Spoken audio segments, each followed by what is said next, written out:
Hello, good evening, नमस्कार। Thank you for giving so much love to my chakra series. और आज मैं आपके साथ शेयर करूंगी न संसार न मुक्ति, अष्टावक्र की जो गीता है, जो ओशो ने जिसका बखान किया है बहुत खूबसूरती से इस बुक में। इसके कई सारी सीरीज़ है, उस कड़ी में, उस श्रृंखला में ये छठी पुस्तक है। और इसमें बहुत अच्छी लाइन्स है जो मैं आज आपको रीड करके सुनाऊंगी। अष्टावक्र ने बहुत सिंप्लिसिटी से एक ही तरीके से हमको ये बता दिया था कि we are beyond our physical form, we are beyond our bodies, there so much more to it. तो इसके 75वें पृष्ठ में अगर आप जाएंगे तो आप देखेंगे बहुत अच्छी लाइंस लिखी हुई हैं। उसको मैं आपके लिए पढ़ती हूँ, समझने की कोशिश कीजिएगा। बुद्ध से कोई पूछता है एक दिन कि हम कैसे आपको पहचानें। आपकी घोषणा तो हमने सुनी है कि आप बुद्धत्व को उपलब्ध हो गए हैं, कि आपको महाज्ञान फलित हुआ है, आपको मुक्ति हो गई है, पर हम आपको कैसे पहचानें? हमें कुछ तो आधार दें। बुद्ध बड़ी सरलता से कहते हैं, मुझे पहचानने चलोगे तो भटक जाओगे, तुम अपने को पहचानो। जिस दिन तुम अपने को पहचान लोगे उस दिन क्षण भर को भी देर नहीं लगेगी, तुम मुझे पहचान लोगे।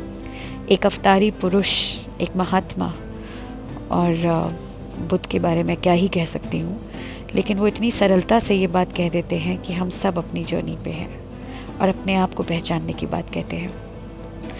तो ये जो छोटी छोटी बातें हैं मैं रोज़ाना आपके साथ शेयर करूँगी, क्योंकि मैं भी अपने आप को जानने की एक यात्रा में हूँ। और बुद्ध की ये लाइन इसलिए क्योंकि आपने देखा होगा अब तक, अगर आप फॉलो कर रहे हैं मेरे चैनल को, कि बुद्ध और क्रिस्टल्स, इनमें मेरा बहुत बहुत झुकाव है। तो विष्णु अवतारी माने जाते हैं। और क्रिस्टल्स को लेकर निकोला टेस्ला, आपने अगर ये नाम नहीं सुना है तो you are missing out on something huge.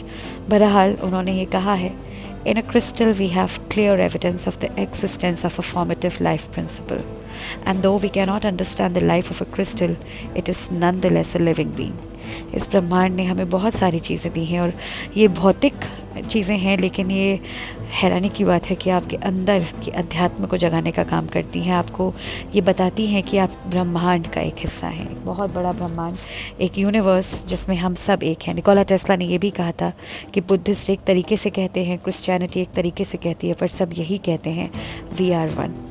Nicola Tesla वो नाम है जिन्होंने साइंस और अध्यात्म को जोड़ कर रख दिया था। अभी अभी बुद्ध पूर्णिमा गई है। हमारे अंदर आध्यात्मिक चेतना जगाने का काम भगवान श्री बुद्ध इस फॉर्म में, शारीरिक फॉर्म में जितने भी साल वो रहे, लेकिन बुद्धत्व के द्वारा वो कर रहे हैं निरंतर। और ऐसा ही कुछ काम ओशो ने भी कहा, भले ही भौतिक रूप में वो ना हो, लेकिन उनकी कई बातें, उनके विचार, उनका अध्यात्म आज भी it's the greatest gift to the universe, to all of us. तो मैं अपनी जर्नी की जितनी भी डिस्कवरीज़ हैं वही आपके साथ शेयर करती रहूँगी, इस उम्मीद के साथ कि आप भी अपनी जर्नी के कुछ अंश मेरे साथ ज़रूर शेयर करेंगे, और हम ये अपने आप को पहचानने की जो इंडिविजुअल जर्नी है उसमें एक दूसरे के सहायक सिद्ध होंगे। बुद्धं शरणं गच्छामि, अहम ब्रह्मास्मि। आप अपने अंदर की शक्ति को जल्द पहचानें। ओम शांति।